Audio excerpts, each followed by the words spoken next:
Salut à tous, je vous retrouve aujourd'hui dans une nouvelle vidéo pour vous faire une foire aux questions. Donc ça fait un petit moment que j'en ai pas fait, je crois que la dernière sur ma chaîne elle doit dater du mois de mai quand j'avais fait mon mois de vidéo. Et du coup je vous ai posté une photo sur Instagram et sur Twitter en vous demandant de me poser des questions pour pouvoir y répondre en vidéo. Donc voilà, je m'exécute. Donc j'ai pas pris toutes les questions, j'ai regroupé celles qu'on me posait le plus par mail sur Facebook. Et parmi les questions que vous m'avez quand même posées, il y en a beaucoup que j'avais déjà répondu, du coup j'y répondrai pas à nouveau, j'ai déjà fait des foires aux questions, ou sinon c'est des choses que je dis quand même assez souvent. Donc voilà, j'ai essayé de reprendre les plus courantes et les plus générales qui rentrent pas non plus trop dans ma vie privée, parce que c'est vrai que parfois vous essayez de fouiner des infos. Donc voilà, on va commencer tout de suite pour pas que la vidéo soit trop longue. Donc, as-tu envie de partir en voyage? Donc, quel pays voudrais-tu aller et un pays où tu voudrais habiter? Donc, est-ce que j'ai envie de partir en voyage? Oui, c'est le truc que je veux faire le plus en fait. Je dirais que c'est vraiment le but.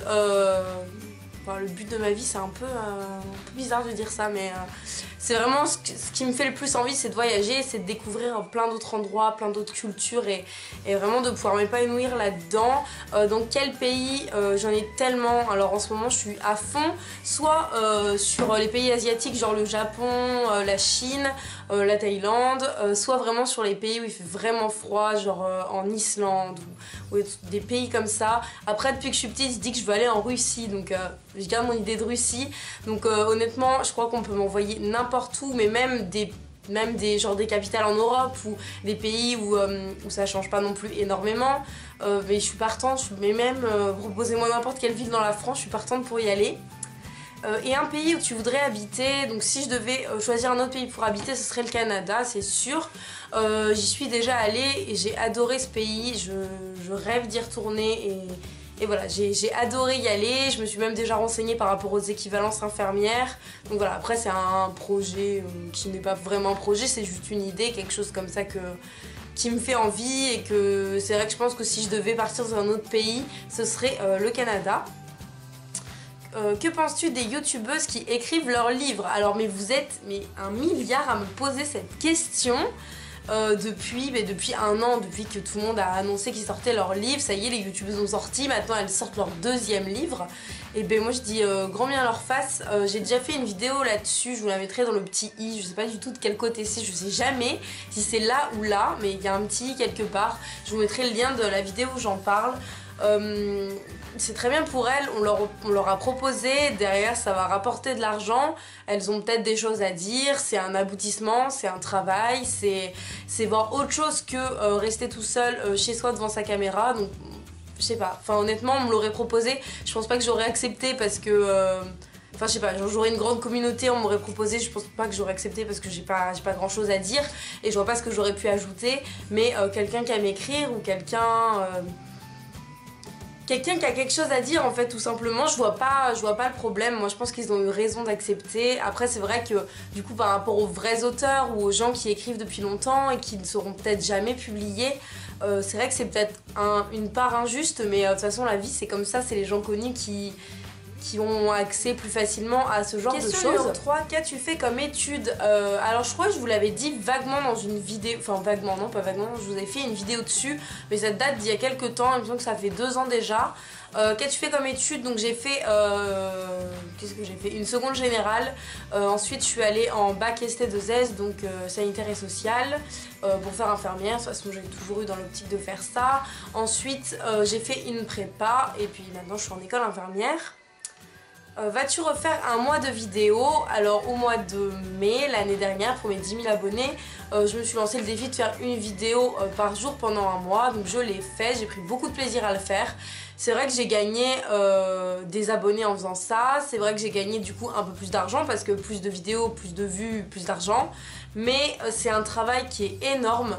J'étais en stage à ce moment-là. Bah, comme aujourd'hui d'ailleurs, j'étais en stage à ce moment-là, ça me laissait toutes mes après-midi de libre presque. Et du coup voilà, j'avais une organisation qui faisait que j'ai fait que ça pendant un mois. J'ai tourné des vidéos, je les ai montées, je les ai publiées.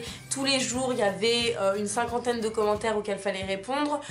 Tous les jours il y avait une énorme interaction avec vous et ça a vraiment été le côté positif de la chose.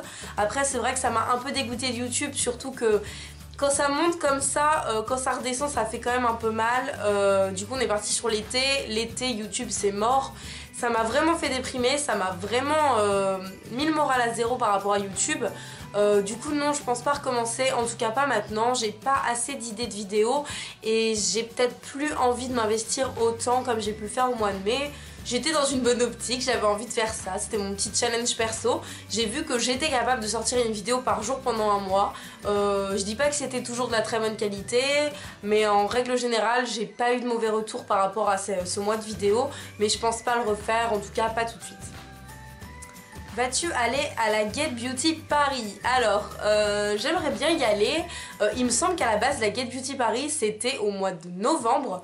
Donc j'avais prévu d'y aller. Et au final, il n'y a pas eu de Get Beauty. Donc ça a été repoussé. Il me semble que c'est au mois d'avril ou au mois de mai. Je vais à Paris normalement au mi-avril chez ma soeur, voir ma soeur et ma famille. Du coup je pense pas retourner à Paris après. Après je me dis aussi que si je voulais voir un rassemblement de youtubeurs, je pense que j'irais plus facilement à la Vidéo City Paris plutôt qu'à la Get Beauty Paris. Parce qu'en soi toutes les youtubeuses beauté, mode que j'apprécie, j'ai eu la chance de les voir à une soirée YouTube à la YouTube Space. Presque toutes, et en soi c'était en petit comité, on était, je sais pas combien on était, mais on était peut-être 50 ou 100.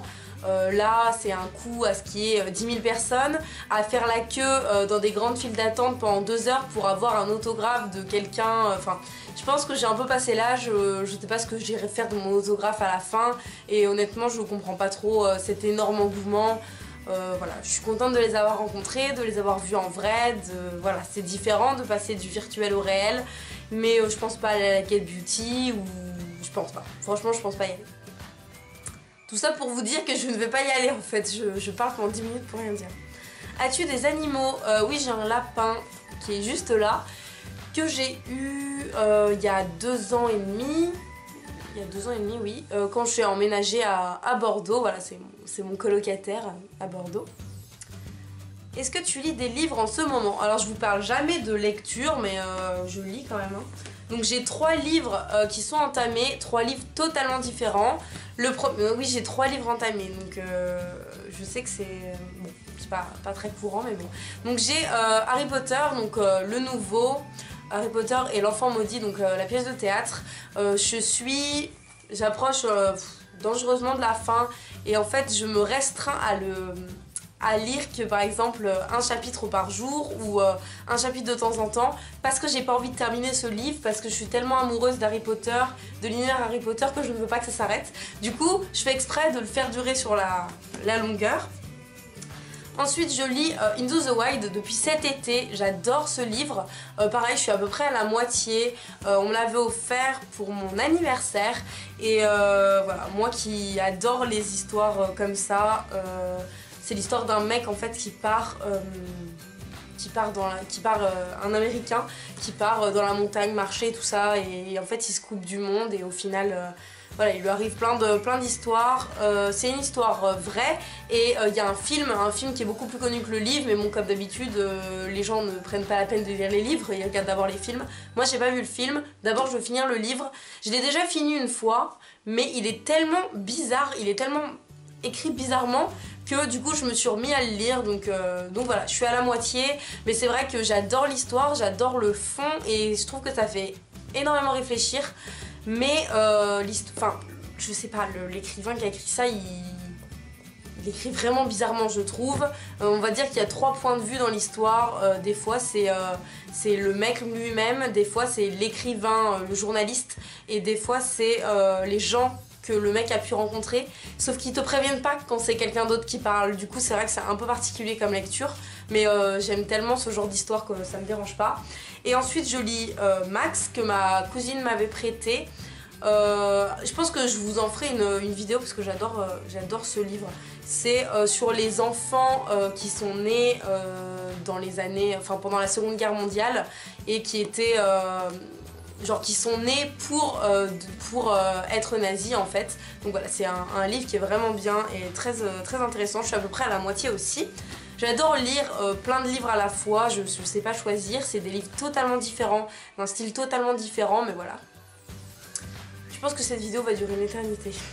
Est-ce que tu as envie de te couper les cheveux? Donc le genre de question qui n'a rien à voir avec celle d'avant. Oui, je vais me couper les cheveux. Je vous avais dit, quand je vous avais fait ma vidéo sur mes cheveux, que genre le blond décoloras que j'avais fait là, c'était à la base pour me faire du bordeaux ensuite, mais que je voulais pas trop les abîmer, du coup je le faisais petit à petit. J'avais dit que pendant l'hiver je me ferais donc du coup toutes les pointes bordeaux foncé, mais au final je le ferai pas. Je le fais pas parce que je m'en suis lassée. Avant de l'avoir je m'en suis lassée, donc je pense que je vais juste aller me le faire couper un peu en dessous les épaules. Je vais enlever genre ça parce que ils sont vraiment abîmés, ils sont vraiment trop longs, ils m'arrivent, si je les lisse ils m'arrivent presque aux fesses, donc non. Et voilà, je vais les couper, du coup je vais enlever tout le blond décoloras et je vais revenir à un brun normal et je vais me promettre de plus jamais toucher à mes cheveux et faire des trucs bizarres. Et la dernière question, est-ce que tu peux faire plus de snap ou de vlog? Par rapport au snap, non, je vous avais déjà, c'est sur Instagram que je vous en avais déjà parlé, en vous disant que non, je voulais pas faire plus de snap. C'est mon snap qui est ouvert à mes amis, c'est mon snap perso que je vous ai ouvert à vous. Donc voilà, vous êtes, il me semble, 4 ou 500 à me suivre sur Snapchat. Mais voilà, à part des snaps de temps en temps de ma vie privée, du coup c'est quand même une porte sur ma vie privée que je vous ai ouverte. Je me vois pas parler en face cam pendant 1 heure comme les youtubeurs font. J'adore regarder ça sur Snapchat. Moi aussi, c'est même mon petit rituel du soir, c'est de regarder les stories sur Snap. Mais je me vois très mal faire ça. Je me vois pas... à la limite, j'aurais un Snap pour YouTube. Pourquoi pas, mais là c'est mon Snap perso, donc voilà, j'ai pas très envie de faire ça. Je vous donne les infos importantes, quand il m'arrive un truc je vous le mets et moi ça me convient très bien. Et par rapport au vlog c'est un peu la même chose, c'est vraiment ma vie privée. J'ai pas une vie palpitante, en ce moment je suis en stage, je me lève, je vais en stage, je rentre chez moi, je tourne des vidéos, je regarde des séries, le week-end je sors, le soir je vois des amis. Je me vois pas être avec ma caméra de vlog à filmer tout le monde. Tout le monde n'a pas envie de se retrouver sur YouTube, ce que je peux comprendre, tout le monde n'a pas envie d'être exposé, chacun fait ce qu'il veut. Moi j'ai décidé de me montrer sur YouTube, j'ai décidé de m'exposer à internet et je pense pas que mes amis aient envie de le faire, même si j'ai déjà fait des vidéos avec certains. Je me vois très mal en soirée être en train de vlogger tout et n'importe quoi. Voilà, tout le monde sait comment ça se passe une soirée, tout le monde sait comment ça se passe une vie d'étudiant. Il se passe rien de particulier dans ma vie, rien que je puisse vlogger. Et j'avais dans l'idée de pourquoi pas ouvrir une chaîne de vlog, mais du coup spécialisée dans les voyages, où du coup je pourrais développer mon montage. Mais il me faudrait plus de matériel et du coup ça coûte un peu cher, donc c'est vrai que c'est un projet que j'ai, mais on verra ça pour plus tard, c'est pas d'actualité pour le moment. Donc voilà pour cette vidéo, j'espère qu'elle vous aura plu. Ça faisait un petit moment que j'avais pas fait de FAQ Snap, Snap n'importe quoi, de FAQ tout court, on a parlé de Snapchat. Donc ça se mélange. Oui, ça faisait longtemps que j'en avais pas fait et ça fait plaisir de répondre à vos questions. Vous avez été pas mal, surtout ceux qui m'envoient des messages par mail, à me demander si je pourrais refaire une FAQ par rapport au concours infirmier et à l'école. Je pense que je vais la faire, mais j'attends d'avoir plus de questions parce qu'au final c'est à peu près toujours les mêmes qui reviennent. Mon parcours, comment ça se passe, est-ce que c'est dur, comment on fait pour rentrer en école, est-ce que le concours c'est ça, j'ai déjà fait plein de vidéos là-dessus. Donc voilà, je vais attendre un petit peu et puis pourquoi pas revenir vers vous, surtout qu'on est au mois de février, les concours c'est au mois de mars, enfin février-mars, donc voilà, je pense que je vous ferai plus une vidéo pour les oraux, donc là plus au mois d'avril-mai, donc on va attendre un petit peu et je reviendrai vers vous par rapport à ça un peu plus tard. Je vais arrêter de parler parce que déjà que ma voix se remet doucement, donc voilà, ça doit faire un quart d'heure que je parle. Moi je vous fais à tous de très très gros bisous, n'hésitez pas à mettre des petits pouces en l'air si la vidéo vous a plu et à vous abonner si ce n'est pas déjà fait. Et à bientôt.